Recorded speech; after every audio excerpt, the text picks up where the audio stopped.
I'm Judy Zelina, and this is the Millcreek Government Channel. Today on our program, we're going to be talking about the AARP Driver Safety Course. And here to tell us everything we need to know about it. Probably things they don't need to know either. We have Lois Bardos, and Lois is the county coordinator for the Driver Safety Program. Thank you for joining us. Thank you, Judy, for the opportunity. We always get so much information from you. But first, Lois, why don't you give us a little history on this driver safety program? Okay. Well, AARP started this back in 1979. Excuse me. So it's been around for quite a while. And over the years, they have developed the program. It changes as the population in the world changes. And I think one of the most popular slogans was 55 Alive, because that told you you had to be 55 to take the class, plus 55 at that time was the speed limit. Well, since then, it has changed. They changed it to Driver Safety Program.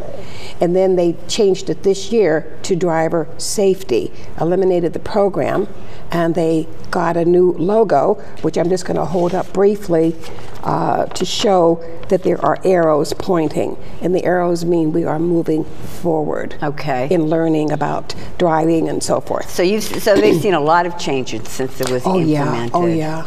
Right. One thing I do know that is kind of new, and I understand that online courses are available. Mm-hmm. Yes. Those come out just about a year ago, and they're for people that want to take the 8-hour course online. That's someone who has never taken this course previously. Correct. Okay. Mm-hmm. And to do that, of course, you have to have access to a computer, and you pay the same rate that we charge the fee. But the thing is that you can do it 2 o'clock in the morning. You move at your own pace, and your insurance company now will honor your online course and give you the discount. Okay, so that's something new. Yes. Now, is there any advantage to the online versus the classroom? Well, personally, I would rather be in a classroom and take the 8-hour. Why is that, Lois? Well, I like the camaraderie. I like the sharing of stories. I like asking a question. I like one-on-one. I like people, you know, and I like interacting with them. But for those that work during the day, that cannot make our night classes for some reason, or they live too far away to want to drive into Erie or Millcreek or Fairview or wherever, they can take it. They move at their own pace. They're people that are able to work alone and use a computer as their tool. Okay, and some people are used to that. They do a lot of online courses for different things. So I personally would prefer also the classroom. I see what goes on here. Mm-hmm. And I think you get a lot of tips just talking. You learn. To another participant. Yeah, you might tell me something that happened to you that I can relate to and say, wow, you know, I didn't realize that. The 4-hour course is also great. You don't have as much time to talk in it. You don't have as much time to ask questions. Your breaks are shorter, but you're getting the same information and the same video. But they are getting everything online. Right, but again, at this point, they're doing the 8-hour courses online. Yes. Okay. Mm-hmm. Yes. All right. Now, what about any changes or new rulings in the law? There's always something new in the law. Yeah. I want to throw one out that doesn't apply to Pennsylvania yet, but you never know. And it's in New Jersey right now, which is our neighbor.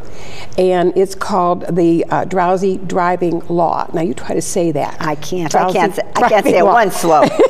Or it's known as DD. Okay. And in that, it deals with people who have sleep apnea. And you're driving and you're drowsy. In New Jersey, if you are stopped because you've done something, there is a penalty and a fine. Now the fine, I'm looking at my notes, is $100,000 if you are guilty of a vehicular homicide. You can be fined $1,000 plus imprisonment up to 10 years. But it's the driving drowsy law. Now, you would have to have sleep apnea, or is it someone who's just been sleep deprived? It could be both. It could be both. Sleep apnea affects a lot of people in different ways. Mm-hmm. And some people don't even know they have sleep apnea. But anytime you're getting behind the wheel of that car, you better have all of your senses and everything right on target. Haven't they done studies though? I did see something on TV where someone who was sleep deprived, they put them behind the wheel. Their reaction was as poor as someone who was at the legal limit of intoxication, correct? Correct. So that is dangerous. People don't realize. Correct. You may say, I am so tired. Well, you know what? If you really are, maybe you're going to want to rest and postpone that trip or wherever you're going. Or get a driver. Possible, get have another someone driver. else drive you. Yeah. Okay, what about, we're seeing a lot of this texting stuff. Oh, that's another good one. Now, you have to keep in mind the cell phone law and the texting law are two different laws. They are not treated one and the same. The texting law, and I'm going to refer to my notes if you don't mind. Oh, no, go right ahead. This just came into effect in January of this year, and it was Governor Tom Corbett, and he signed the texting while driving ban law. And Pennsylvania is the 31st state to enact this law. Wonderful. Other states, came on board. Pennsylvania takes its time and studies what other states are doing before they adopt things. But he signed it into law, and it is the violation is a $50 fine if you are caught texting while driving. The cell phone law, you have to commit a violation first, and then if you were caught on your cell phone, then you can get the 2 charges. But this one is texting while driving. And I know I was talking to an officer, and I said, well, can't they just kind of hide it? And he says, you can tell. When they are texting. Yeah. From them being out on the road, they're so observant. So I don't think you can even get it past them. Judy, my cell phone is so old and so big. It's about this big. It doesn't do anything except send and receive calls. Right. I can't take pictures. I can't text. I can't do anything. So I'm in no danger. No, you're safe to be on the road, with that phone. Last time we were in the program, we talked about the steer clear law. Would you mind going over that again for our viewers? Sure. The steer clear is also known as the move over law. And you're driving down a 2-lane road, highway, and there is something ahead. It could be an accident, it could be a breakdown, it could be a road condition, whatever is up ahead of you. You are supposed to move your car over from the lane where the violation has occurred, and you are to move over to the next left lane. And what they're finding out is that if you wait too long to move over, that traffic may not let you in, and you're supposed to, of course, ease into it and not, make the guy behind you panic, right? Because you've almost cut him off. Okay. But that is to avoid any time of interfering with an emergency, with an ambulance, with a police officer, with a highway construction worker, and you are to move over, go past the situation. Naturally, everybody's going to look and see what's happening, but go beyond it until you know it's safe, and then you can go back into your own lane again. All right. In Erie, we usually have bad winters. So I just want to talk about it. So good this year. But I just want to talk about, just a reminder, so for whenever we're watching this program, this is just a little winter tip. Why is it so important to clear off your vehicle? I mean, when I come out of work, I've got sometimes like 2 feet of snow on top of my roof. Right. So why is that important to clear all of that off of my vehicle? Not only off your hood, which is going to blow the snow back onto your windshield, and it will, cause you to have some visibility problems. Okay. But the law refers to that one. Also, it can blow on to another car, that's passing you. But the main reason is on your roof, your car grows about 2 feet with snow, okay? If that snow, you make a sudden stop and that snow comes down in front of you, you now have no visibility. You have this big chunks of snow coming. Yes. Also, if it blows over to the car traveling next to you and it causes an accident, you are liable. So clean your cars off if we get snow again. Now, I spoke with Meg Malley, who is a local comedian, and she told a story. I think it's true. She has a sunroof on her car. She took a nice ride around our peninsula in the snow, but she had quite a bit of snow on top. It was a beautiful day. she wanted to feel the fresh air. She opened her sunroof, and all that snow came down to her car. Now, I mean, that's not funny, but it's funny. Oh, it didn't happen to me. So, and she's a comedian. I'm sure she saw the humor in it. She would. Yeah, after she got the blow dryer and dried the car out.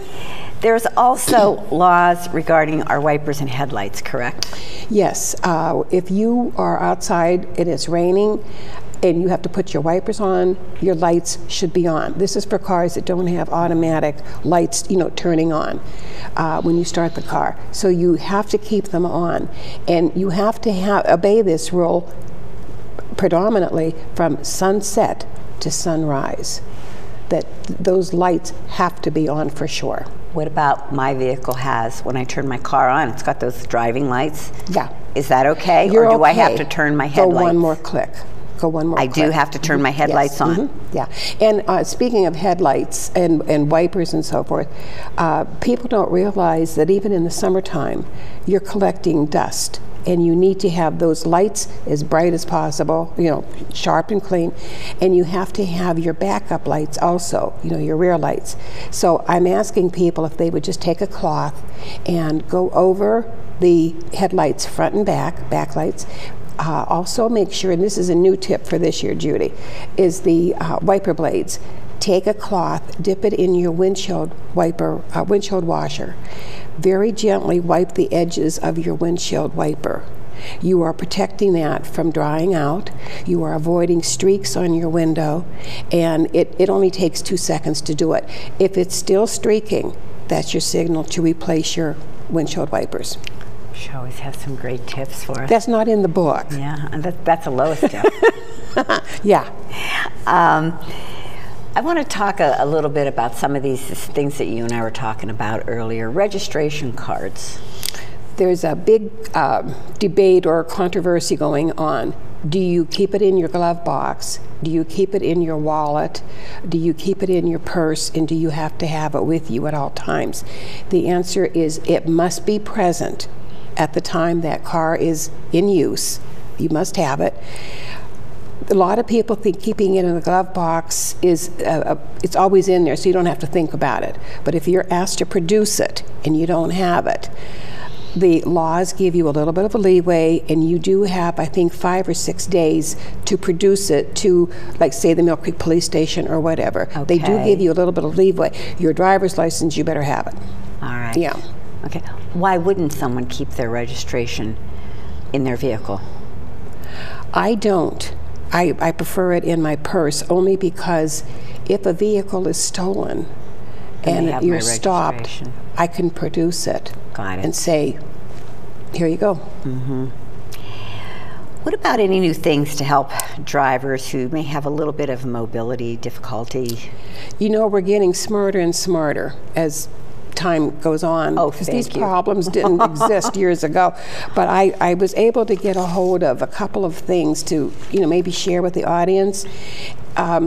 You're able to drive. There's nothing wrong with your legs and your feet. Right, so it has nothing to do with your driving ability. But you have, because of arthritis or bursitis or whatever, you cannot get into your car. There's things that you can put on the seat of your car that swivel like a Lazy Susan. There's a device that you put on the leg that you cannot get into the car, and it actually lifts your leg and puts it in the car, and then it's compact. Mm-hmm. And then getting out of the car to help you, there's like a little bar that comes like this. You can get out of your car and hold on to the bar until you can get both feet on the ground. So, but it has nothing to do with the fact that you are not able to drive. No, that is just to help you.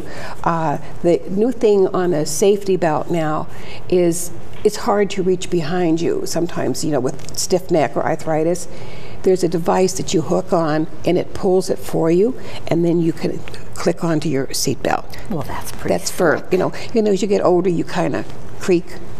And you need WD-40 to get your bones going. Yeah, I believe in WD-40. And then if you can't really see over your steering wheel, then they have a wedge cushion that you can, put behind you, and it brings you up. So it brings you up, and you'll be able to see. Mm-hmm. Okay, those are some great items that they have out there now. These are available. Sometimes our Walmart has them, sometimes your auto stores have them, and then there's places you can go, like the medical supply places, or there's a catalog even that I have that I could always give you the information. And the one that they are featuring in this issue is the Escape Hammer. Which can do a lot of things. It can smash the window if you're trapped. You can use it to cut your safety belt. Okay. There's a lot of things it does. It's not very big, and it costs around $5 or $6. It glows in the dark so that if you don't have it right next to you, it's glowing in the dark so you could see it and in an emergency use it. That is really a great idea. Come. So there's really things. So there's a lot of things. Now let's talk about these classes. Now, attending these classes, is it going to give us a bit more in-depth information on the subjects we talked about, or what do you do in these classes? Well, mainly it's to refresh you with your driving. What I get a lot of time is, I've been driving for 50 years, I don't need this class. Well, guess what? You just might need to learn one more thing to make you a better driver. Also, it makes you more aware now of your driving. We take our driving for granted. We get in, we start the car, and we go, but we aren't really thinking of what's going on around us, or merging lanes, or traffic laws that have changed. So it makes you think again. Now, this will last you for 3 years. It's been studied. So in 3 years, you come back and you take a refresher. And then again, it wakes you back up again. Well, I think, too, if any of us really realistically thought about how long ago it was that we did look at a driver's manual. That was when we were 16 and took our driver's test. Well, you're still going to get the manual. And that's exactly what you go through? Is that the book that you're going to go through? The book you're going to go through is this one. And this is your workbook. You take this home with you. Everything in here, there's units. It addresses everything from soup to nuts. You also get the Pennsylvania manual, and those are updated, and we get the new copies, and it will refer. This one will say, refer to your Pennsylvania manual for more information. And so you mark it in your book, you take this home, and in your own time, you look up the answer. But this will give you everything you need to know. It's the Bible. Okay. This program, is it a pass-fail type of course? Actually, no. You can cheat as much as you want. You can sit there and doodle. You can sit there and write your initials or your boyfriend's initials, like we used to do. No, you're going to take written test. We never put you in a car to take a test. That's not what we're there for. Okay. We are classroom instruction. All right. So you turn here, and here's this test on this page. The best way to change lanes is 2, A, B, C, or D. So you pick the one you want. Later in the course, the instructor goes over the entire test with you and tells you the answer was such and such, and then you either had it right or you had it wrong. And if you had it wrong and you don't understand it, in the 8-hour class you can ask, what did you mean by that? Or why didn't I understand that? But we do not look over your shoulder. You're on your own. We ask that you bring a ballpoint pen to the class so that you can take this test. Otherwise, we have to keep buying ballpoint pens over and over. And then you can go home, and if you look at it again, fine. If you wait next 3 years, fine. But it won't be the same workbook content because we're going to change it. Well, things are constantly changing. Yes, they are. Which is why every time we get on this program, you're telling us something new. Yeah. So, and I did want to stress that you are not in a vehicle. Many people feel this is a course where mom or dad will have some classroom education, but they'll also be tested in a vehicle. That is not what this is for. Just to bypass that for just a second. Sure. Pennsylvania does draw names out of a hat. It's like a lottery, where they will contact the older driver. Okay, you're notified by mail. Erie being up in the corner we don't get too many. We've gotten a few in Erie that have had to do it, but they concentrate around Harrisburg and Philadelphia, the bigger cities. And then they will test you first for your physical, your eyesight maybe, your hearing, your reaction time, and then they can also test you and make you actually drive the car. But that is not what we are here. We're going to make you so confident that you will not be afraid of this paper when you get it in the mail. Okay. That's what I like to hear. That's right, that's right. Let's talk about where can we attend these classes? Well, I represent Erie County, so that means anything from Albion to Corey to Harbor Creek to Girard, Fairview, Erie. And where we schedule our classes, we do them in the morning, in the afternoon, and in the evening. And the outlying areas don't get as many as, Erie City. I kind of like, it's not just an Erie driving course, it is Erie County driving. So anybody, it doesn't matter where the course is. Like, for instance, I have them here at the Millcreek Municipal Building. You do not have to be a Millcreek resident to come and take this. It's usually an Erie County resident. And the thing is, I want you to know that Judy and the Millcreek Municipal, I'm so glad we hooked up with you, last year won in the state of Pennsylvania for holding the most courses in that year of 2011. And this year, I know we have 16 courses online, or I shouldn't say online, we have 16 courses lined up for Millcreek to share. And the thing of it is, the courses, when I do put the dates out, I'm truly, every course is filled. Every class is filled. Yeah. And I do have to either put people on a waiting list or go to the next month. Well, this facility is nice because of the parking, because you feel safe here. It's easy access in case you have a handicap disability. There are restrooms available, and it's a nice room. It is. It's very nice. And I try and have everything ready for your instructors. And I'll tell you one thing, I have great instructors here at the Millcreek Municipal Building. Where can our viewers learn about where these classes are and the times? Where do we advertise? Well, it's hard to get publicity in Erie because we're competing with too many other organizations. Yes. But the Senior News is fantastic. It puts my schedule in every month. They can also go online and see if there is a class in the area. The trick to that one is the instructor has to have ordered the material. Once the material is ordered, that class then goes on the internet. Okay. But otherwise, I'll be more than happy to give my phone number. Right. They can put it on the screen. People can call me. It's area code 814-866-2072. And also it's in Senior News, and I don't mind getting calls. Okay. I get them morning, noon, and night. And my classes are advertised in, of course, the Millcreek calendar. You can look in the calendar, and it's always in the calendar, whether it's a refresher course or the long course. Right. We have a new magazine in Millcreek. Comes out quarterly, 4 times a year, and I have that in there. There is a new Millcreek newspaper that was just started by a young man, and it's called the Millcreek Standard. So I put that in there also. Great. So I do like to get the word out.